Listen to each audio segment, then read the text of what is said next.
Before we dive into this one, don't forget to subscribe, because the deeper we go into the shadows of America's most feared prisons, the darker these stories get. And trust me, this one sinks deeper than most. The story begins on a damp October night, the Hudson River churning like a restless animal against the rocks below Sing Sing Correctional Facility. The air was thick, tense, and unnaturally still, except for the flashing blue strobes of patrol cars racing toward a scene no one inside the prison walls could explain.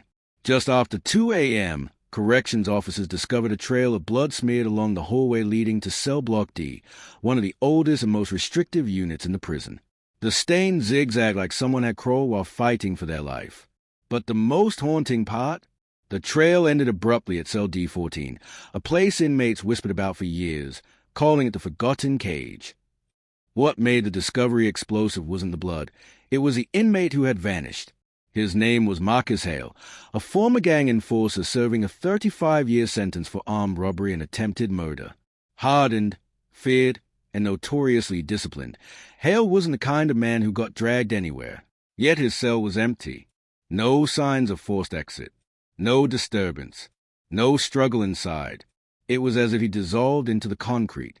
Detective Evan Rourke, a veteran investigator brought in due to Hale connections to unsolved crimes across New York State, stood in the doorway of D14, studying the scene.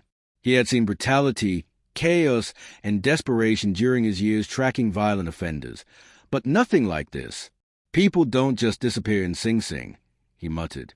Warden Linda Caro, stern yet visibly shaken, confirmed what made the situation even more impossible. Every door leading out of the block had been locked. Surveillance cameras, standard throughout Sing Sing, somehow recorded 6 minutes of static during the window Hale vanished. No guards admitted to being near the area. No inmates reported noise or movement. Then came the second shock. A folded scrap of yellowed paper lay tucked beneath Hale's thin prison mattress. No fingerprints. No smudges. No signs of how long it had been there. It contained a single line written in shaky, uneven handwriting. He knew the truth about Wing A. Detective Rourke looked up sharply. Wing A hadn't been used in decades, sealed off after an incident the state never fully released to the public. Officers spoke about it only in quick, nervous glances. Officially, it was condemned. Unofficially, it was a place no one dared investigate. As dawn crept through the narrow barred windows, Rourke realized something chilling. Hale's disappearance wasn't an escape. It was a message, a warning. And someone inside Sing Sing wanted the truth buried deeper than the cells themselves.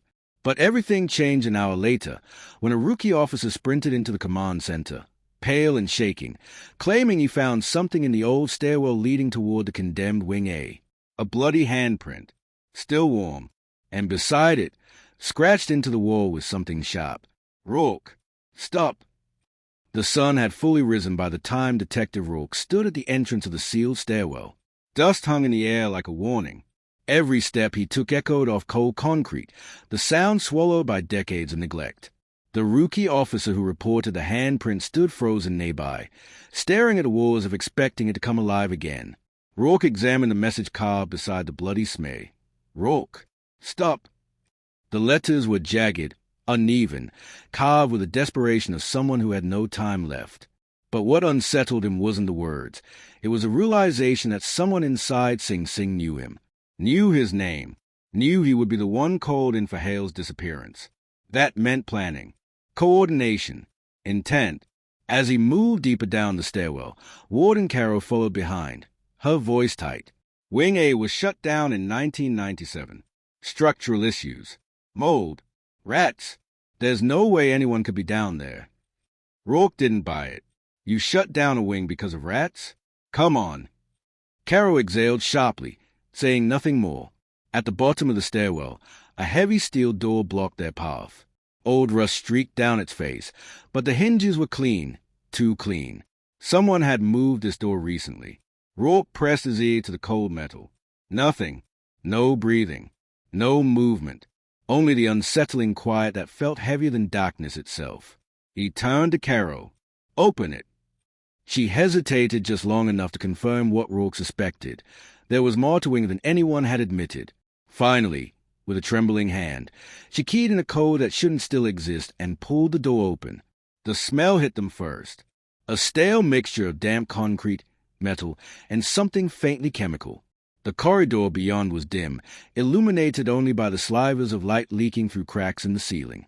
The walls were lined with old observation windows, each leading to small rooms that had once been used for solitary confinement. But these weren't ordinary cells. Each room had heavy restraints bolted into the floor, reinforced steel doors, and sound-dampening padding peeling from the walls like dead skin. These weren't designed for punishment. They were designed for control. Rourke stepped into the corridor, studying the old security cameras mounted along the ceiling. Every one of them had been smashed from the inside. Caro's voice wavered. Wing A housed the most violent inmates, those who couldn't be controlled anywhere else. It became unpredictable. That's why we closed it. That's only half the truth, Rourke muttered, because he saw something at the far end of the hallway, something that didn't make sense. A flickering light. Movement. He raised his flashlight, the beam slicing through the darkness. A figure stood just beyond the final cell, barely visible in the dim glow. Tall, rigid, unmoving. "Who's there?" Rourke called out. The figure didn't respond, didn't flinch. As Rourke stepped closer, his stomach tightened. The outline became clearer. Shoulders, a head, arms hanging stiffly. Then he saw the ropes. It wasn't a man standing. It was a body suspended from the ceiling by the wrists. Blood streaked down the torso, drip by drip forming a dark pool beneath the dangling feet.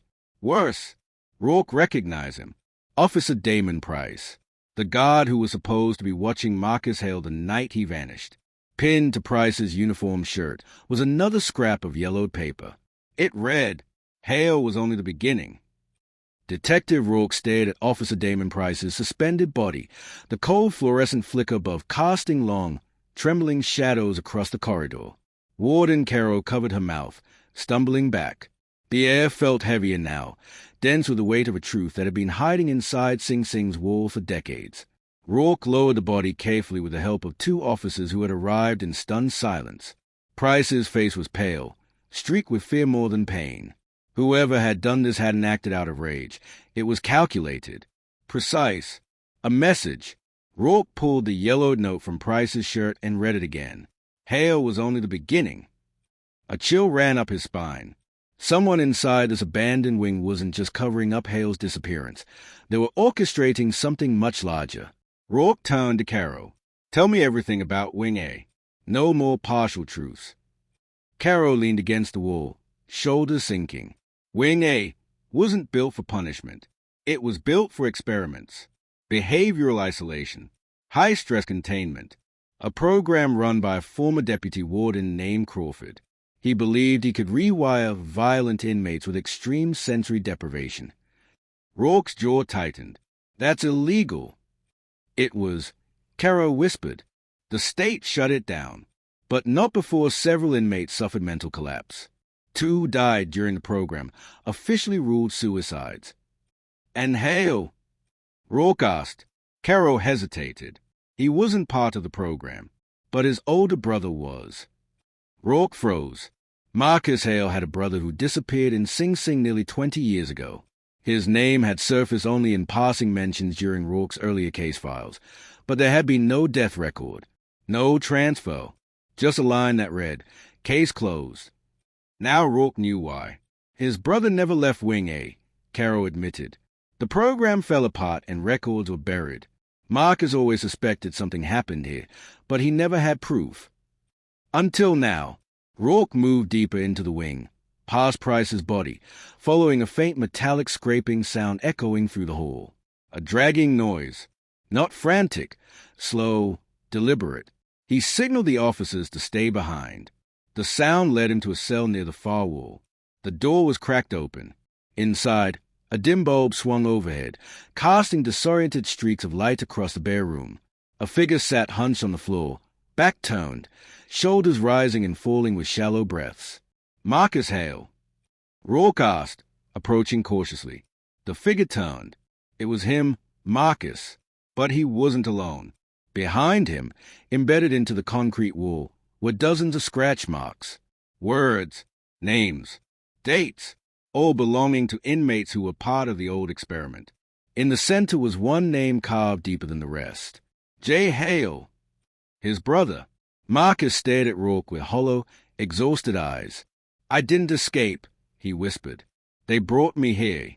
They wanted you to find this." "Why me?" Rourke asked. Marcus pointed to the scratches. At the bottom of the wall was a sentence carved with desperate force. Rourke was on the case. Rourke's heart dropped. He had unknowingly investigated Hale's brother years ago.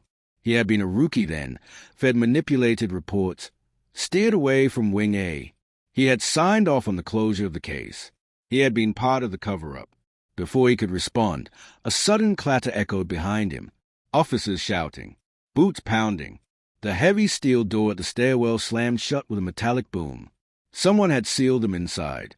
The lights flickered once, twice, then darkness swallowed the corridor. A voice echoed through the blackness, distorted through the old intercom system. The truth was never meant to come out. And if you're hearing this, detective, you are always part of the story. Rourke's blood ran cold. Then the intercom clicked off, and somewhere in the darkness, a new sound rose, a slow, steady tapping coming from inside the walls.